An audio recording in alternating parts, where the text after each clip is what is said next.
سوالات آتے ہی رہتے ہیں، اور بہت علمی جو سوالات ہوتے ہیں جو تواتر سے مسلسل میری گفتگو کو سماعت کرتے رہتے ہیں اور دل اور دماغ میں جگہ دیتے ہیں، ان کو جلدی بات سمجھ میں بھی آ جاتی ہے، فائدہ بھی ہوتا ہے، کیونکہ عام طور پر جو سطحی گفتگو کی جاتی ہے اس سے بڑا نقصان بھی تو ہو رہا ہے نا۔ پہلی بات یہ ہے کہ قرآن کی آیت، یعنی سوال کا جواب دے رہا ہوں کہ اس پر کوئی بحث نہیں ہو سکتی، شروع سے لے کر آج تک طے ہے کہ یہ قرآن ہے۔ بسم اللہ الرحمن الرحیم شروع سے لے کر آج تک طے ہے۔ جمعے کے 2 فرض ہیں، طے ہے، ان کو آپ فرائض کہہ لیں۔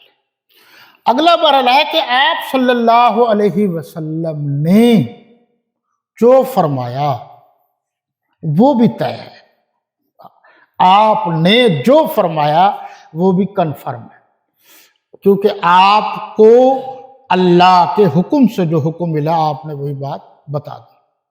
وہ نبی نہیں ہوتا جو دل میں کچھ اور رکھے اور اوپر کچھ اور رکھے۔ تفصیل کا وقت نہیں ہے، کسی نے، علامہ اقبال گزرے ہیں شاعر مشرق رحمۃ اللہ تعالی علیہ، کاش مذہبی طبقہ تو مذہبی، جو جدت پسند طبقہ ہے وہ بھی علامہ اقبال کو علامہ اقبال سمجھ کر نہ پڑھتا ہے نہ سمجھتا ہے۔ امیر شریعت سید عطا اللہ شاہ صاحب بخاری رحمۃ اللہ تعالی علیہ فرماتے تھے، اگر انگریز علامہ اقبال کے کلام کو سمجھتا تو وہ اسے پھانسی دے دیتا، اور اگر عوام علامہ اقبال کے کلام کو سمجھتی تو وہ کب کی غلامی کی زنجیریں توڑ چکی ہوتی۔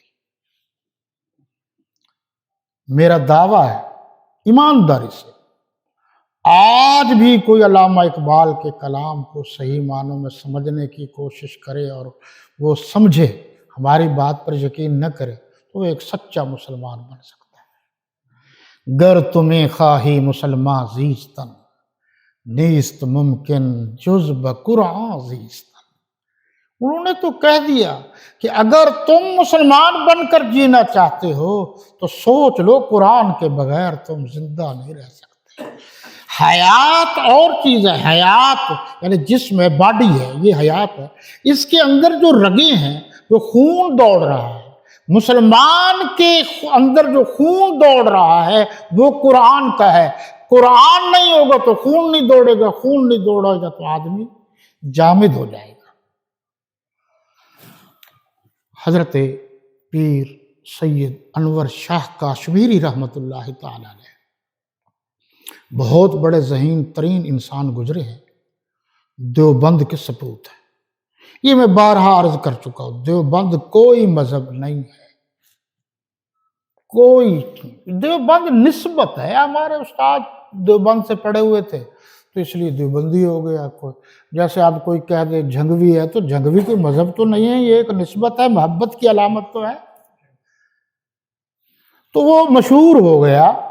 لیکن ہمارا عقیدہ، ہمارا نظریہ، ہمارا مسلک، ہمارا مشرب اہل سنت ہے، اچھی طرح یاد رکھ لیں۔ من مات علی حب آل محمد مات علی السنہ والجماع، جو حضرات اہل بیت کی محبت میں فوت ہوا وہ اہل سنت والجماعت کے عقیدے اور نظریے پر فوت ہوا۔ ہمارا عقیدہ نظریہ اہل سنت ہے۔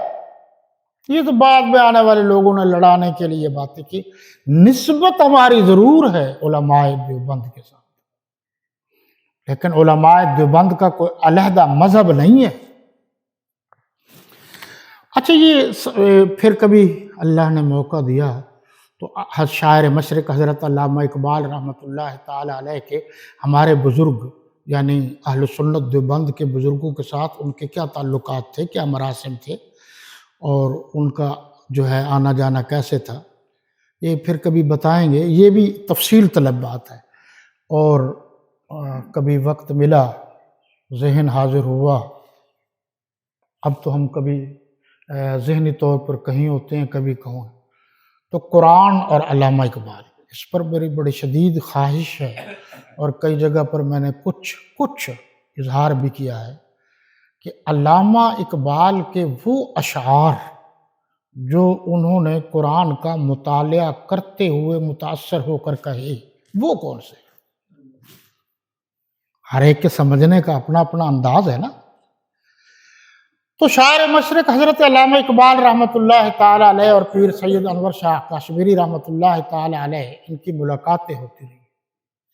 جو فتوے لگا رہے ہیں وہ ذرا غور کریں، جن کے علم، تدبر اور تفکر کا قائل شاعر مشرق ہو، تم ان کے خلاف باتیں کرتے ہو۔ تو انہوں نے ایک بات پوچھ لی، اب پوچھنے والا بھی شاعر مشرق تھا۔ تو دیکھا کہ شاہ صاحب یعنی پیر سید انور شاہ کاشمیری رحمۃ اللہ تعالی علیہ خوشگوار موڈ میں ہے۔ پوچھا، شاہ جی ایک بات تو بتاؤ۔ ان کا جی، اس پر بھی تو محنت لگتی ہے نا، ایسے تو چیزیں نہیں ملتی کہ کبھی وہ اس کو موقع دیکھتے ہیں، تنہا دیکھتے ہیں پھر بات کرتے ہیں۔ ہم کہتے ہیں کہ سلام کریں اور سارا علم انور شاہ کاشمیری کا ہمیں ہی مل جائے، یہ نہیں ہو سکتا۔ انہوں نے کہا جی فرمائیے۔ انہوں نے کہا یہ بتاؤ جی، آپ کو کیسے پتہ چلتا ہے کہ یہ حدیث صحیح ہے یا غلط ہے؟ دو لفظوں میں بتاؤ۔ واہ، دو لفظوں میں۔ حدیث متواتر کیا ہے، حدیث احاد کیا ہے، یہ دو لفظوں میں۔ انہوں نے کہا کہ اقبال وہ تو بڑے تھے، جب میں حدیث شریف پڑھتا ہوں تو جب پڑھتے ہی جن لفظوں سے خوشبو آنا شروع ہو جاتی ہے میں سمجھ جاتا ہوں کہ یہ ہادی برحق کا کلام ہے، اور جن لفظوں سے خوشبو نہیں آتی میں سمجھ جاتا ہوں کہ آپ کا کلام نہیں ہے۔ دیکھو، دو لفظوں میں حدیث کا معیار بیان کرنا کوئی آسان کام ہے؟